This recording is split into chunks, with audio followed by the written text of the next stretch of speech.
안녕하세요. 첨상TV의 김 교수입니다. 네, 오늘은 이제 실기 단원 파트에서 두 번째 파트고요. 강으로 치자면 6강. 그쵸? 네. 벌써 여섯 번째 왔어요. 이제 오늘 마치면 7, 8, 9, 3강만 하시면 39의 문제를 표준교재 단원이랑 다 한 번씩 풀어볼 수 있는 그런 시간이 이제 마무리가 되어가고 있는 거거든요. 네, 열심히 따라와 주셔서 너무 감사하고요. 공부하고 계시니까 걱정하지 마세요. 네, 왜냐면 안 하면 걱정이 되는데 지금 너무 열심히 하고 계시잖아요. 그러면 공부를 하는데 점수가 안 올라가는 거는 이상한 거거든요.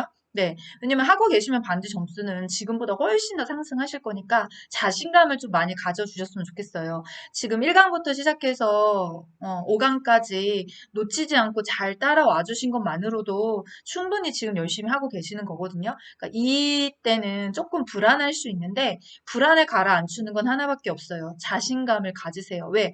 하고 있잖아요. 이렇게 열심히 하고 있는데. 예. 저희 졸업생 선생님들도 단독방에서 지금 엄청 열심히 진행하고 계시고, 또 이제 제가 운영하는 커뮤니티 방에서도 열심히 따라오고 계세요. 또 이제 알게 모르게 유튜브나 블로그를 통해서 이제 저랑 같이 공부하시고 계시는 선생님들도 계실 거라고 생각하거든요.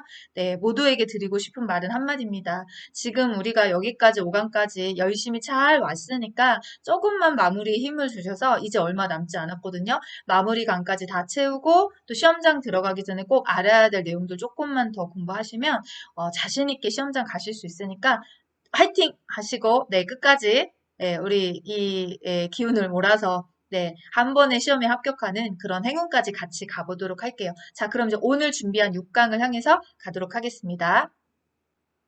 자, 오늘 6강은 어디 파트냐면 신체활동 지원 중에서 지난번에 5강에서 섭취와 배설을 봤어요. 그럼 이제 이번 강의는 개인위생 및 환경관리와 체위변경 파트인데요.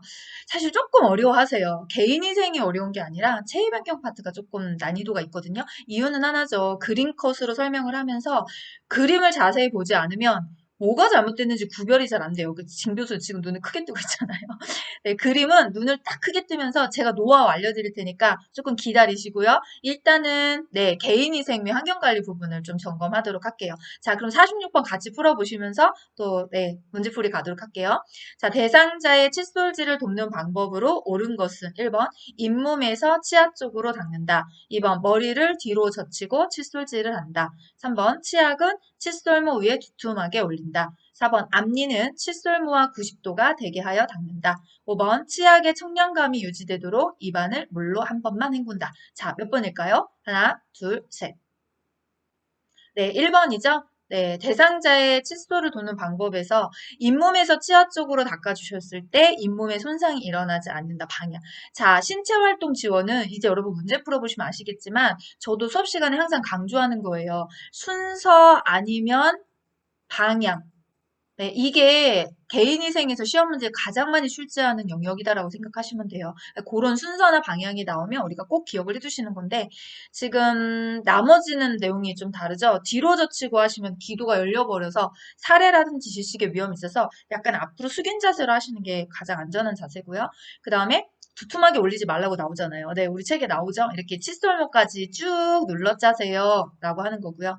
90도 아니죠? 45도 각도. 청량감이 유지되도록 입안을 물론 한 번만 헹구면 안 돼요. 치약은 성분이 안 좋아서 여러 번을 헹궈 주셔야 돼요. 자, 우리가 칫솔질에 관한 문제이고요. 얘는 257페이지거든요. 자, 구강청결에 관한 문제죠. 선생님도 구강청결의 종류가 몇 가지 있는지 혹시 아시나요? 네.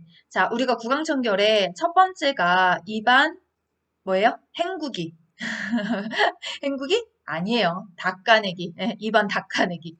입안 닦아내기. 자, 입안 닦아내기에서 혹시 기억나는 거 계시나요? 어떤 사람들이 입안을 닦아낸지, 입안 닦아내기 대상자의 부류에 들어가는 분들이 있었잖아요. 그 다음 두 번째가 입안 헹구기죠. 입안의 헹구기는 입안을 식전에 헹구나요? 식후에 헹구나요? 다 하죠? 식전에 헹굴 때 효과가 있고 식후에 헹굴 때 효과가 있어요. 네, 제가 지금 왜 이런 질문을 할까요? 지금 39회 문제는 칫솔질에 관한 문제를 냈지만 40회 시험 문제에서 칫솔질만 내라는 법은 없어요. 똑같은데 내지 않을 가능성이 더 높다는 거예요. 그래서 46번의 답은 1번이야. 나 칫솔질 제대로 알고 있구나. 여기서 끝나시면 안 되고 내가 칫솔질하는 방법에 대해서는 잘 알고 있는데 그럼 입안 닦아내기에 대해서는 잘 알고 있나? 2번 행구기에 대해서는 잘 알고 있나? 지금 세 번째가 칫솔질이었잖아요. 칫솔질 말고 또 하나 있죠. 뭐 있어요? 의치 관리. 의치에 관해서는 잘 알고 있나? 이걸 지금 점검하시라는 거예요. 만약에 의치에서 중요한 게 뭐가 있었지? 빼는 순서, 끼우는 순서, 의치를 하루에 6시간, 7시간 정도는 보관합니다. 변형이 일어나지 않게 물이나 세정제에 담긴 용기에 뚜껑을 덮어서 이런 내용들 있죠. 지금 김 교수가 하는 말이 저게 무슨 소리야? 이렇게 얘기하시면 제가 257페이지 페이지를 적어놨으니까 257페이지 앞뒤를 뒤지셔서 거기서 요 내용들을 다시 한번 점검을 해주셔야 돼요. 왜냐면 제가 예상하기로는요. 칫솔질이 냈으니까 49에는 칫솔질보다 다른 데서 낼 가능성이 많거든요. 이게 기출문제를 풀어보는 거다라고 생각하시면 돼요. 제가 지금까지 계속 이렇게 해왔어요. 네, 그러니까 이거 들으시고 뭐지? 좀 뭐가 다르다라고 하시면 1강으로 다시 돌아가셔서 못 보신 분들 1강부터 순서를 좀 봐주셨으면 좋겠어요. 문제풀이 많이 이게 맞고 틀렸고가 문제풀이가 중요한 게 아니에요. 이걸 통해서 40회에서는 어떤 영역에서 문제를 낼 수 있지? 여기까지 한번 유추해 보시는 게 한 번의 문제풀이로 전 단원을 공부할 수 있는 방법이다라고 생각하시면 좋거든요. 자, 그럼 다음 문제 가도록 할게요.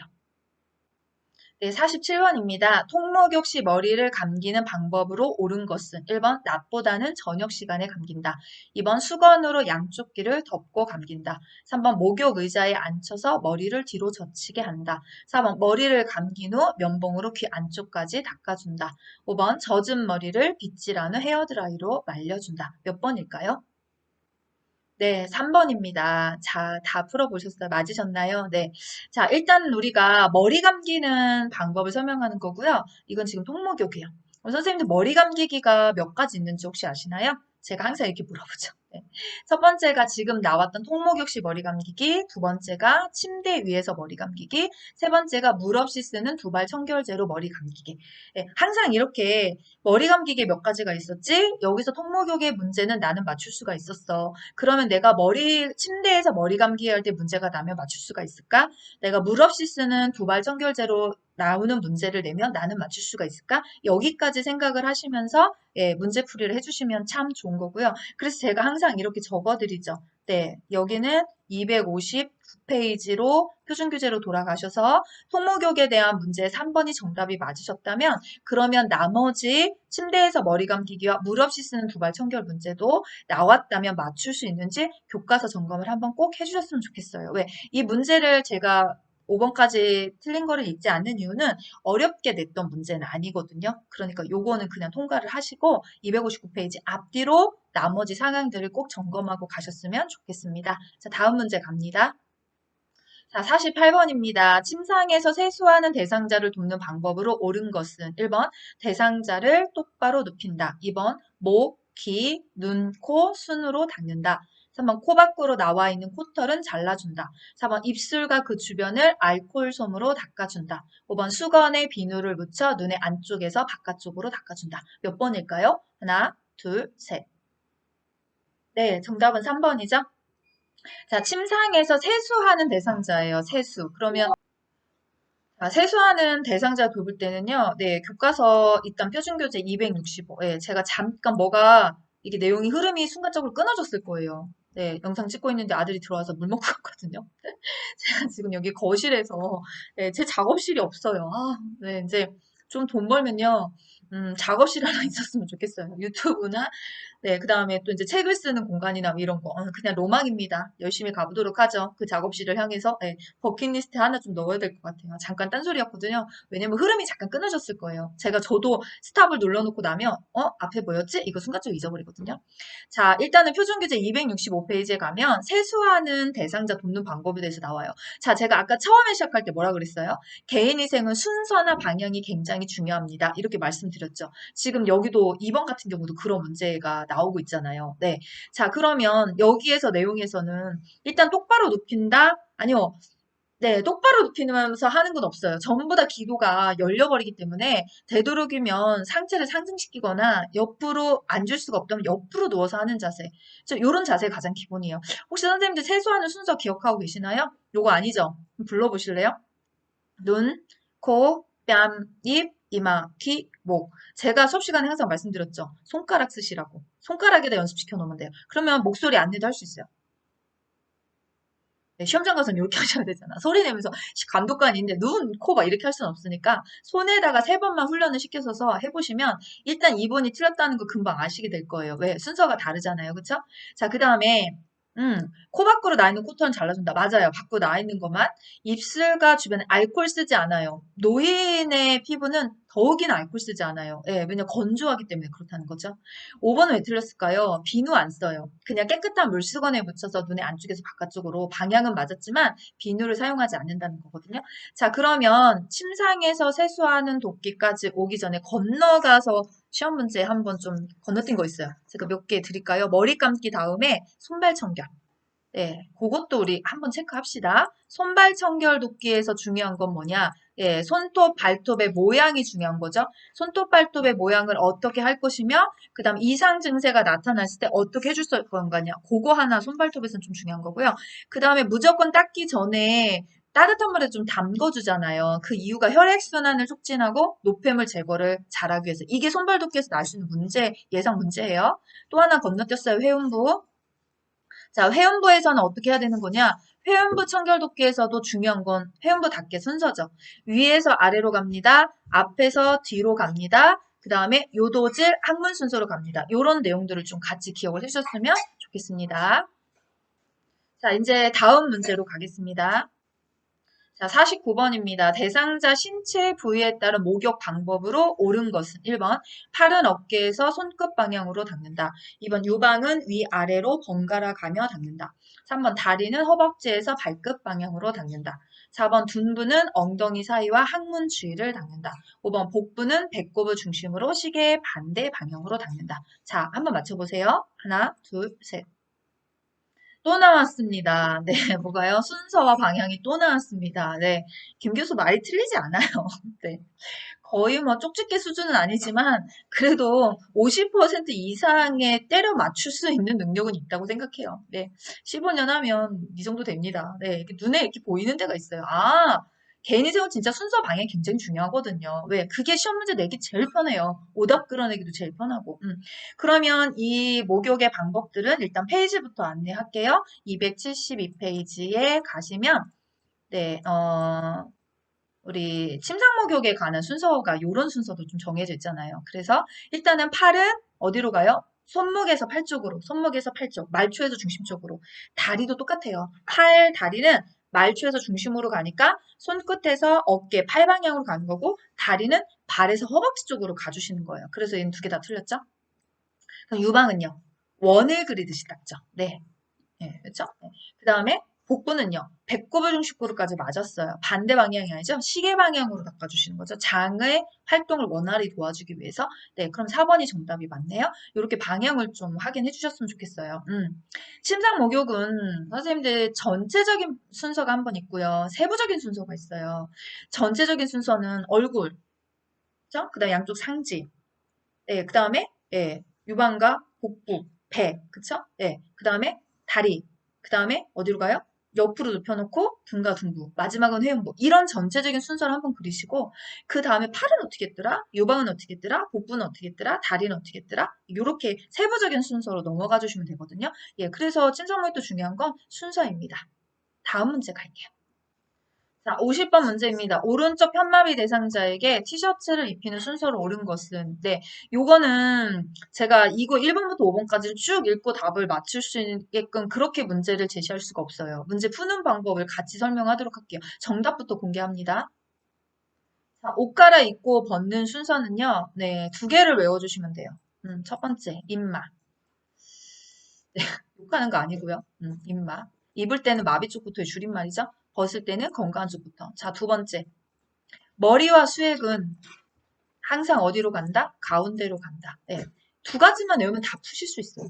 이거 어려운 게 아니거든요. 네, 요 두 가지가 암기하는 거 간단하잖아요. 네, 지금 제가 무조건 암기라고 해서 1분 짧은 영상으로 지금 계속 보내드리죠. 다음에 요거 내일 할게요. 오늘 업로드 되면 내일이나 모레쯤에 요거 한번 해서 또 입만 하면서 같이 한번 외워보도록 할게요. 짧은 영상으로. 제가 무조건 암기로 내보내서 이렇게 무조건 암기로 제작을 해서 보내드리는 건 되도록이면 좀 외워주세요. 그러면 문제를 푸는데 시간을 절약할 수가 있거든요. 자, 그러면 이런 문제가 나왔을 때는 네, 입마, 머리수에 보니까 머리가 있잖아요. 예, 다 일단 제끼는 거예요, 이렇게. 예, 정답이 될 가능성은 머리가 가운데에 들어가 있는 1번, 4번밖에 없어요. 이렇게 먼저 얘를 외워두시면 이게 얼마나 편해요. 오지선이 이지선이 돼버렸잖아요. 그쵸? 예, 그럼 정답 찾기 확률이 굉장히 올라가니까. 그 다음에 입마를 외웠으니까 입을 때는 마비 쪽부터 읽는다. 그럼 오른쪽 편마비니까 입는 순서라고 했으니까 당연히 오른쪽 팔부터 읽는 거죠. 그럼 정답은 여기부터 하시면 그냥 1번이 딱 떨어지잖아요. 예. 그래서 제가 얘를 두 가지를 좀 외워주십시오라고 부탁을 드린 거예요. 가장 많이 출제된 유형이고요. 입는다, 벗는다, 예, 물어볼 수 있고 여기에 입는다, 벗는다, 입는다, 벗는다, 입는다 이렇게 나오는 게 난이도 상문제잖아요. 수업 시간에 제가 안내해드렸죠. 그래서 옷 입고 벗는 순서는 입마, 머리 수액은 무조건 가운데로 둔다. 이거는 네, 무조건 암기하셔야 되는 내용입니다. 자, 다음 문제 갑니다. 네, 다음은 이제 51번이에요. 여기서부터는 체위 변경에 관한 문제거든요. 자, 일단 한번 풀어볼게요. 51번. 다음 그림과 같이 휠체어를 자동차의 트렁크로 옮기는 방법으로 옳은 것은 네. 1번 신속하고 빠르게 들어 올린다. 2번 팔을 앞으로 뻗어 들어 올린다. 3번 다리를 모아 지지면을 좁혀 들어 올린다. 4번 허리를 펴고 무릎을 굽혔다 펴면서 들어 올린다. 5번 발을 움직이지 않고 허리를 회전하면서 들어 올린다. 네, 한번 풀어보세요. 하나, 둘, 셋. 네, 정답은 4번입니다. 이런 문제가 있었나요? 네, 이거는 가지고 계시는 페이지 281페이지에 신체 정렬 방법과 좀 가깝다라고 보시면 될 것 같아요. 사실 뭐 그림이 이렇게 나와서 이거 뭐지? 휠체어 이동이 가는 건가? 이런 거라고 생각하실 수 있는데 그거하고 별개고요. 그러니까 물건을 옮길 때 어떻게 자세를 잡는 것이 좀 안정적입니까? 이거를 물어보는 것도 가깝거든요. 그래서 281페이지 신체 정렬 방법에 더 가까운 거고요. 거기서 제일 중요한 게 이거잖아요. 허리는 펴고, 그쵸? 네, 무릎은 굽히고, 무게중심은 낮춰주시고, 지지면은 넓혀주시고, 되도록이면 앞뒤로.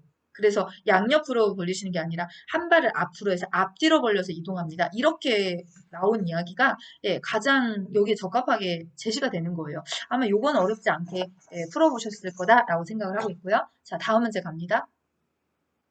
네, 52번입니다. 다음 그림과 같이 앉아있는 오른쪽 편마비 대상자를 앞으로 일으킬 때 요양보호사의 지지 방법으로 옳은 것은? 네, 정답 공개가 안 돼요. 이걸 어떻게, 네, 제가 좀 그 능력이 좀 떨어지는 것 같아요. 하나씩 하나씩 장면 이렇게 나오게 하면 좋겠는데, 그건 좀 어렵고요. 이 사진 컷도 사실은 실제 기출 문제에, 예, 고시원에서 제출했던 문제 제가 카메라를 찍어가지고 사진 편집을 이렇게 이미지로 파일로다가 지금 넣어준 거거든요. 자, 이런 문제를 보시는 순간 좀 당황하시는 거예요. 예, 왜? 아니, 그림이잖아. 이렇게. 예. 그림에서 선생님들 문제를 잘 찾으려면 제일 중요한 게 뭔지 아세요? 그림의 차이점을 찾아내시는 거예요. 자, 일단은 이 그림에 보시면 중요한 포인트는 이거죠. 오른쪽 편마비 대상자구나. 예, 그러면 우리가 앞에서 보조하실 때 오른쪽 편마비 대상자라고 했을 때 오른쪽 다리가 불편한 다리일 거예요. 그럼 오른쪽 다리를 요양보호사의 무릎으로 지지하고 있는 그림을 먼저 골라주셔야 되거든요. 자, 얘는 틀렸어요. 이거 왼쪽이죠. 얘 틀리고요. 그쵸? 예. 그 다음에 여기도 왼쪽이죠. 틀리죠. 그 다음에 여기는 다리 사이에 요양보호사의 무릎이 지지를 해야 되는데 지금 멀어져 있잖아요. 그럼 얘는 틀린 거예요. 그럼 이제 두 개로 좁혀졌어요. 저도 한참 봤어요. 아, 차이가 뭐지? 이렇게. 근데 다리를 보니까 오른쪽 지지했고, 오른쪽 지지했고. 그럼 두 가지가 다 맞거든요? 그러면 이제 팔을 보셔야죠. 자, 우리가 무릎으로, 마비된 무릎을 지지했다면, 요양보호사 양손은 어디로 갑니까? 허리로 가잖아요. 근데 지금 이 그림은 허리로 갔으니까 정답인데, 여기 그림은 팔을 잡고 있잖아요. 그럼 오답이에요. 제가 풀어오는 순서를 지금 잘 보셨나요? 네. 그림은 문제에서 포인트가 되는 걸 하나 잡으셔서 그거에 해당하는 걸 좁혀가시면 두 개로 항상 좁아져요. 그럼 두 개의 그림에서 차이점을 빨리 찾으셔서 답을 찾아내시면 되는 거예요. 자, 그러면 우리가 지금 이 자세 변경하는 게 보시면 얘 같은 경우에는 일으켜 세우기 하나만 문제를 출제한 거예요. 근데 여기서 그러면 또 일으켜 세우기가 날 것이냐? 제가 늘 아니다라고 말씀드리잖아요. 가지수가 정말 많아요. 첫 번째가 어떤 거예요? 침대 머리 위로 올라갈 때 방법. 그 다음 두 번째가 또 어떤 거예요? 오른쪽 또는 왼쪽으로 이동할 때 방법. 그 다음 세 번째가 옆으로 눕히기 방법. 그 다음 네 번째가 예, 일으켜 세우기인데 편마비냐, 사지마비냐, 하지마비냐. 다섯 번째, 걸터 앉는 방법. 그 다음 지금 여섯 번째, 일으켜 앉추는데 앞에서 보조할 거냐, 옆에서 보조할 거냐. 요 경우 수가 다 시험 문제 나올 수 있는 거예요. 네. 그래서 이 문제를 하나 푸시면서 이걸로다가만 만족하지 마시고 얘는 교과서 294페이지에 있거든요. 그럼 294페이지 앞뒤로 돌아가셔서 침대 머리 위로 올라갈 때 대상자가 도와줄 수 있는 상황인가요? 협조가 가능한가요? 협조가 불가능한가요? 한번 제목을 불러보시고 머릿속에 손의 위치라든지 이런 게 생각나는지 한번 점검을 해보세요.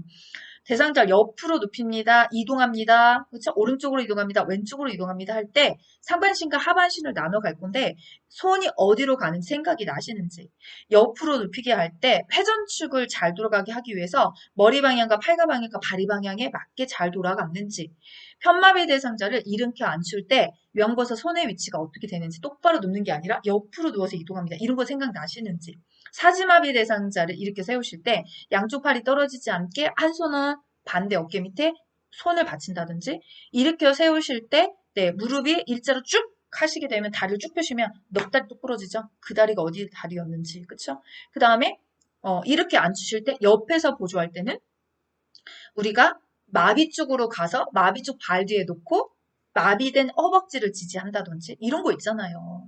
그런 거를 하나씩 하나씩 지금 현재 이 문제를 푸시면서 정지 버튼을 눌러놓으시고 교과서 294페이지로 돌아가셔서 앞에 상황들을 다 이해가 되는지를 점검해 보시라는 거예요. 왜? 49회 시험에서 오른쪽 편마비 대상자 일으켜 세우기 방법이 또 나오리라는 장담은 없어요. 제가 볼 때는 낼 수 있는 경우 수가 이렇게 6가지나 되기 때문에 이거에서 똑같이 난다라고 저는 거의 보장 안 해요. 이거 냈으면 다른 거 내는 거예요. 옆으로 오른쪽으로 이동하기를 낸다든지 사지마비 대상자를 내는 번갈아 낼 수 있는 게 이렇게나 많은데 똑같은 걸 낼 이유가 없잖아요, 이분들이요. 그래서 거기까지 같이 한번 점검을 하고 갑니다. 이게 문제풀이다라고 생각하시면 돼요. 예. 이제 요 정도 들어보셨으면 김 교수가 어떻게 나가는지 충분히 이해를 하실 거고요. 표준 교재가 없이는요, 이거 그냥 공부하는 거 답 맞추고 가는 거밖에 안 돼요. 그렇게 공부하는 게 아니잖아요. 그래서 표준 교재 페이지를 안내하는 건 앞뒤를 같이 보시라고 제가 안내를 드리는 겁니다. 그쵸? 네. 자, 다음 문제 갈게요. 자, 다음은 53번 문제입니다. 다음 그림과 같은 휠체어의 잠금 장치가 고정이 안 될 때 점검해야 하는 것은 1번 타이어, 2번 손잡이, 3번 받침대, 4번 발받침대, 5번 바퀴 손잡이. 몇 번일까요? 하나, 둘, 셋. 네, 1번입니다. 지금 잠금 장치가 고정이 안 될 때는요, 제일 먼저 점검하셔야 되게 타이어에 뭐예요? 공기압이죠. 엄지손가락으로 눌렀을 때 0.5cm 정도 들어갈 정도의 여분을 두고 하는 것이 좋다. 바람이 너무 많이 들어가도, 네, 이게, 갑자기 생각이 안 나요. 바람이 너무 털털털털. 네, 그쵸? 네, 이게 유지가 안 되는 거고요. 그다음 바람이 너무 없으면요. 네, 진동흡수예요, 진동흡수. 진짜 가끔 이럴 때 있어요. 요즘 좀 버벅거려요. 네. 옛날에 안 그랬는데 선생님들 앞에서 이런 말 하면 죄송하지만요. 예, 저도 작년하고 올해하고 한 살 더 먹었잖아요. 앞으로 가면 더 심해지긴 하겠지만 가끔 이렇게 필름이 끊어질 때가 있어. 그거 뭐였지? 이렇게? 진동 흡수가 안 돼요. 바람이 너무 많으면. 그쵸? 근데 또 바람이 없으면 예, 이게 안 굴러가잖아요. 굴러가기 힘들고 또 바퀴에 잠금 장치가 이렇게 걸터 있는데 여기 안에 바람이 빠져 있으니까 안에서 밑돈다고 이렇게 공간이 있으니까. 예, 그거를 우리가 확인하기 위해서 타이어의 공기압을 점검하는 거예요. 근데 타이어의 공기압이 눌렀을 때 0.5cm가 되는데도 뭐지? 이렇게 얘기하면 그땐 잠금 장치에 나사가 풀린 거죠. 스패너로 볼트를 조여주시면 됩니다. 여기까지 좀 기억하시면 좋겠고요. 자, 휠체어의 이 잠금 장치 이야기가 나오면 그 다음에 휠체어에서 나올 수 있는 건 뭐냐? 네, 휠체어 접는 순서, 펴는 순서. 기억하시나요? 네, 휠체어 접는 순서, 펴는 순서. 그쵸? 그거 점검 한번 해주시면 좋겠어요. 여기 타임에서. 자, 그러면 여기는 교과서 어디로 가는 거냐? 네, 제가 지금 페이지를 얘는 안 써놔가지고, 네, 빨리 갈게요. 네, 막 책 넘기는 소리 들리죠? 옆에다 사실은 놓고 하거든요. 자, 휠체어 접는 순서와 펴는 순서는 291페이지에 있습니다. 네, 요거 한번 확인하시면서 접는 순서 한번 스스로 불러서 답을 해보시고요. 펴는 순서 한번 불러보세요. 잘 안 된다고요? 그럼 저랑 같이 할까요? 휠체어를 접을 때는요. 잠금 장치를 잠근다. 발받침대를 올린다. 그 다음에 시트를 들어 올린다. 팔걸이를 접는다. 됐죠? 네, 요렇게 한번 해주시면 돼요. 네, 자, 다음 문제 갑니다. 자, 54번입니다. 다음 그림과 같이 휠체어에 탄 대상자를 엘리베이터에 태우는 방법으로 옳은 것은? 네, 얘도 못해요. 하나, 둘, 셋 못해요. 그냥 보시면서 푸셔야 돼. 한번 봐보세요. 1번 같이 태울까? 2번 같이 태울까? 3번, 4번, 5번. 몇 번일까요? 네, 일단 답부터 놓고 갑시다. 2번. 외우고 계셨을 거예요. 휠체어를 엘리베이터 탑승할 때 뒤로 들어가서 앞으로 나온다. 지금 뒤로 들어가잖아요. 나올 때도 그대로 앞으로 나오셔야 되죠. 네, 요겁니다. 자, 그럼 이제 여기서 네, 페이지 293페이지로 가시면 그쵸? 휠체어에 엘리베이터만 있는 게 아니에요. 문턱을 올라갈 때 앞바퀴가 가고 뒷바퀴가 따라갑니다. 문턱을 내려갈 때 뒤로 돌려가죠? 뒷바퀴가 가고 앞바퀴가 갑니다. 예, 오르막길을 올라갈 때 지그재그로 갑니다. 내리막길을 내려갈 때 뒤로 돌려서 지그재그로 갑니다. 울퉁불퉁한 길을 갈 때 앞바퀴를 들어 올려서 뒷바퀴로만 이동합니다. 이것까지 같이 기억하셔야 되잖아요. 왜? 지금 엘리베이터가 나왔으니까 다음 엘리베이터가 나온다고요? 아니거든요. 다음에는 여기서 내지 않았던 걸 낼 수 있는 거예요. 그 거기 상황까지 같이 알아두시는 걸 권장합니다. 자, 이제 마지막 한 문제 남았습니다. 55번 갈게요. 자, 55번. 이런 문제가 조금 난이도 있는 문제예요. 개인적으로 저도요, 어렵다. 네, 이렇게 생각하는 게 순서대로 나라십시오. 가나다라. 이런 거 냈을 때 좀 당황할 때가 있거든요. 괜찮습니다. 한번 풀어볼게요. 자, 편마비 대상자를 바닥에서 휠체어로 옮기는 순서로 옳은 것은 가. 대상자 가까이에 휠체어를 놓고 장군장치를 잠근다. 나. 양쪽 무릎을 꿇고 엉덩이를 들어 허리를 펴게 한다. 다. 건강한 쪽 손으로 휠체어의 팔걸이를 잡게 한다. 라. 건강한 쪽 무릎을 세워 천천히 일어나도록 지지해서 휠체어를 앉힌다. 네. 1번, 2번, 3번, 4번, 5번. 눈으로 한번 확인해 보실래요? 네. 가라, 나다, 가다, 나라. 이렇게 하는 거 사실 의미가 없죠. 바로 공개할게요. 네. 네. 2번이죠. 여기다 이제 읽으면서 순서를 추리는 거예요. 1번이 휠체어를 갖다 놓는 거예요. 그리고 장근현실 잠가 주셔야 되는 거고요. 자, 그 다음에 어디로 가는 거냐면 잡게 하시는 거죠. 2번. 건강한 쪽 손으로 휠체어 팔걸이를 잡게 해요. 자, 그 다음 포인트. 그럼 가, 다까지. 아, 이 쉬운 문제네, 이거는요. 여기까지만 하면 그냥 다른 거 고민할 필요가 없잖아요. 근데 문제를 풀다 보면 이렇게 쉬운 게면 나오지 않아요. 어느 보기에 가다, 라나 이렇게 나올 수도 있어요. 거기까지 대비를 하는 거죠. 그러면 다까지 하셨으면 그 다음에 무릎을 꿇어요. 그 다음에 무릎을 세워요. 아니, 무릎을 꿇은 다음에 무릎을 세워주는 거지, 무릎을 세운 다음에 꿇는 건 아니잖아요. 요 포인트예요. 여기 포인트. 예. 그래서 나하고 라고 했을 때 무릎을 먼저 꿇고 무릎을 세워준다. 이렇게 넘어가시면 되거든요. 자, 여기는 어디에 있는 거냐? 페이지 알려드릴게요. 296페이지. 예. 자, 우리가 지금 현재는 바닥에서 휠체어로 가는 걸 했어요. 그럼 또 휠체어가 바닥만 있는 거 아니죠? 침대에서 휠체어로 탑승하거나 휠체어에서 침대로 돌아갈 때의 경우 수도 있다는 거. 거기까지도 좀 알아두시면 좋겠고요. 그거 외에도 뒤에 많아요. 대상자, 이분들은 편마비지만 두 분이 옮겨야 되는 경우, 두 분이 휠체어에서 침대로 옮겨가는 경우, 침대에서 침대로 옮겨가는 경우. 자, 그 다음에 이 39의 요 시험은요, 사실 얘는 제가 오전 시험지거든요. 오시험지에서는 다른 게 나올 수도 있을 법한 건데요. 지금 요거 다음이 복지용으로 넘어가는데 빠진 게 있어요. 뭐 빠졌는지 혹시 아시나요? 네, 보행기. 보행기 사용 도끼라는 거 하나가 지금 빠져 있고요. 그 다음 두 번째가 뭐냐면요. 지팡이. 사실 되게 많이 나오긴 해요, 이게요. 예, 근데 얘가 지금 빠져 있는 항목이잖아요. 아, 제가 오후 시험지를 지금 옆에 갖고 있거든요. 네, 오후 시험지도 보니까 지팡이랑 보행기가 빠져 있네요. 오전 시험지하고 오후 시험지가 다른 거 아시죠? 요번에 저희 교육원 선생님들은 다 오후에 시험을 보니까, 오전이 난이도가 높냐, 오후가, 그런 거 묻지 마세요. 오전에 시험 보신 분들은 오전이 어렵다 그러고요. 오후에 시험 보신 분들은 오후가 어렵다고. 본인 시험 보기 제일 어렵다고 얘기하시거든요. 네, 난이도 다 출제원들이 조정합니다. 근데 지금 제가 옆에서 오후 시험지를 보니까 이게 오후 시험지거든요. 네, 제가 사실 오전, 오후 다 갖고 있어요. 근데 작업하는데 시간이 너무 오래 걸려서 80문제 하나만 보통 채택을 하거든요. 예, 근데 이제 오후는 따로 안 하고 이거는 오전 시험지만 가져가는 건데 제가 같이 보고 있어요. 오후 시험지에서는 제가 아까 말씀드렸듯이 요 현재 나왔던 방법이 아닌 다른 것들을 좀 추가를 했는데 이 39회에서는 오전, 오후나 똑같이 보행기나 지팡이를 출제하진 않았거든요. 네, 그러면 내는 항목은 똑같다는 거예요. 거기에 약간 몇 가지만 다른 것뿐이지. 그냥 김 교수가 추정하기로 40회 시험에서는 둘 중에 하나 나올 수 있다라고 예상하고 있어요. 왜냐면 이거를 다루지 않았기 때문에 다루지 않은 영역에서 문제를 출제해야 이분들도 머리가 안 아프거든요. 냈던 거에 똑같은 거 또 내긴 어렵잖아요. 그래서 저는 항상 그렇게 이렇게 추정하는 거예요. 39회 문제를 보면서 39회에서 나오지 않은 건 40회에서 낼 수 있다고 생각하는 거고 또 40회의 기출을 보면서 여기서 나오지 않은 건 41회에서 나올 수 있다. 왜? 낼 수 있는 항목이 많기 때문에 돌아가면서 내시는 게 출제위원들도 머리가 안 아프다고 생각하는 거거든요. 그러니까 출제위원의 입장이 한번 내보는 거예요. 제가 만약에 출제를 한다면 나는 어떻게 출제할까? 전 그렇게 할 것 같아요. 네. 이게 출제위원의 의도를 파악하는 거거든요. 자, 여기까지 예, 오늘은 정리를 하도록 할게요. 이렇게 해서 현재 이제 6강까지 잘 열심히 오셨으니까 마지막까지 힘 한번 내시고요. 우리 남아있는 3강까지 완강하도록 합시다. 네, 오늘도 공부하느라 고생 많으셨습니다. 수고하셨습니다. 김 교수는 7강에서 뵙도록 할게요. 네.